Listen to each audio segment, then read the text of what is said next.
Vâng ạ. Chị nghe tôi nói đây này. Vâng ạ. Tôi nghe rõ ạ. Chị có nghe rõ tôi nói không? Vâng.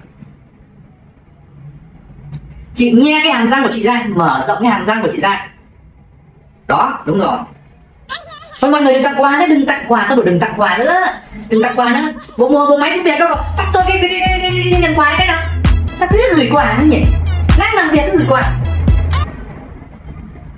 Chị nhai răng ra xem nào, nhai thật mạnh thế nào. Nhai răng thật mạnh, đúng rồi, nhai nha, nghiến răng à.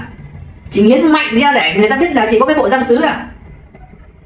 Chị nhìn tôi này, nhai như tôi này. Đấy, nghiến như tôi này. Đấy. Chị nhai thật mạnh nhá, chị mở miệng, mở rộng ra. Nhớ chưa? Đó, chị mở rộng ra, đó. Có thế chứ, đấy mọi người thấy không? Bộ răng sứ này nó có được không? Răng rạo rất đẹp quá. Chứ một mình tặng quà nữa. Cứ tặng quà, chắc một tặng rồi mà chẳng tặng nhỉ. Rồi, cảm ơn chị.